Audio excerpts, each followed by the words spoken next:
État du conducteur. Effectuer un long voyage en voiture est une activité fatigante qui demande d'être en pleine forme et en pleine capacité.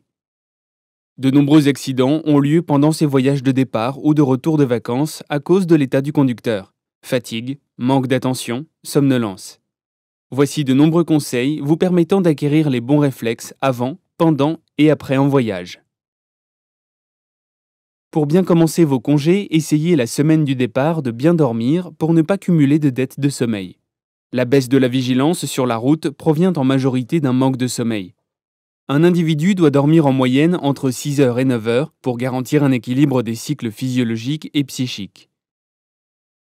Il n'est pas nécessaire de faire d'ailleurs une nuit blanche pour ressentir les effets d'un manque de sommeil. La dette s'accumule quantitativement. Ainsi, si vous dormez 2 heures de moins pendant 4 jours consécutifs, alors il vous manque déjà une nuit de sommeil dans la semaine. Or, on travaille souvent beaucoup avant les vacances, justement. Gérez donc bien vos conditions de départ. Évitez de conduire sur un long trajet lorsqu'on a accumulé une dette de sommeil. Il est préférable de partir après une bonne nuit de sommeil et durant une semaine où il n'y a pas eu trop de retard de sommeil accumulé. Évitez également de vous lever très tôt ou à un horaire très différent de votre rythme habituel, car votre vigilance serait ainsi diminuée. Ne partez pas non plus après une journée de travail, et évitez scrupuleusement de partir pendant les moments où la vigilance est naturellement au plus bas, de minuit à 6 heures du matin, entre 12 heures et 14 heures, ou juste après le déjeuner. Avant de vous installer dans le véhicule, mettez-vous à l'aise en portant des vêtements adéquats. Ce que vous pouvez supporter sans difficulté pendant de courts trajets deviendra franchement gênant lors d'un long voyage. Les vêtements trop larges ou trop épais, comme un blouson, ou au contraire trop serrés, gêneront les mouvements et l'accessibilité aux commandes. De même, vous ne devez pas avoir trop chaud ou trop froid. Ces deux sensations peuvent entraîner un endormissement prématuré lors de la conduite. En ce sens, si vous partez en sport d'hiver par exemple, pensez à déposer vos vêtements trop chauds dans le coffre du véhicule, ou à l'arrière s'il n'y a pas de passagers. Enfin, pensez à mettre des chaussures adaptées à la conduite. Évitez de porter des chaussures à talons ou à semelles trop épaisses. Pour les départs l'été, les tongs et autres espadrilles sont à bannir, car elles ont tendance à ne pas assez serrer le pied et à glisser sur les pédales. Elles peuvent aussi rester coincées dans les pédales et entraîner des erreurs de manipulation extrêmement dangereuses, particulièrement à haute vitesse. Réalisez votre installation comme d'habitude, hauteur et profondeur du siège, inclinaison du dossier, hauteur du volant et appui-tête.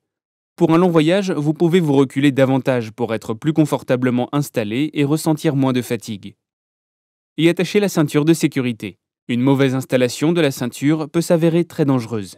Passer la bande diagonale sous le bras pour plus de confort pendant un long trajet est strictement interdit.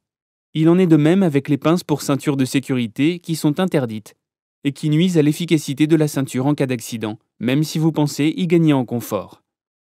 Durant votre trajet, ne mangez pas de manière trop lourde avec des aliments gras et sucrés. Privilégiez une nourriture saine, variée et équilibrée. Hydratez-vous aussi de manière continue et évitez de boire des sodas sucrés ou des boissons énergisantes sans caféine. Faites des pauses régulièrement toutes les 2 heures. N'attendez pas que la fatigue arrive pour vous arrêter. Un trajet sans fatigue ressentie est un voyage réussi. Le fait de s'aérer et de se détendre permet la réactivation de l'attention, notamment sur autoroute où la monotonie du trajet prédomine. Alternez de conducteur après la pause si vous en ressentez le besoin et que vous le pouvez. Si vous sentez que votre vigilance diminue et que vous avez besoin de dormir, alors arrêtez-vous dès que possible. Et autorisez-vous à dormir. Dès les premiers signes de somnolence après le déjeuner par exemple, arrêtez-vous pour effectuer une sieste et privilégiez la sieste dynamisante. Elle consiste à prendre un café juste avant de dormir. La caféine met 30 minutes avant d'agir, donc elle ne vous empêchera pas de dormir et permettra au contraire un réveil énergique sans aucune sensation de pesanteur. Enfin, ne dépassez jamais 8 heures de trajet dans une même journée. Si tel est le cas, scindez votre itinéraire en plusieurs étapes. Retenez bien ce conseil, ne vous fixez pas d'heure d'arrivée. Il vaut mieux perdre quelques dizaines de minutes et arriver en forme et sans stress. La voiture ne reste qu'un moyen de transport. L'essentiel reste ce que vous allez faire une fois arrivé. Ne vous enfermez donc pas dans des contraintes de temps alors que vous partez en vacances. Ce conseil conditionnera toute votre manière de conduire et d'appréhender la route. Un long trajet se prépare. Le conducteur doit toujours veiller à ce que rien n'altère son installation au poste de conduite, lors du chargement de son véhicule. Il doit toujours se sentir à l'aise, confortablement installé derrière son volant, car ça influera sur sa forme, notamment en retardant l'apparition de la fatigue, de la somnolence, donc de l'accident.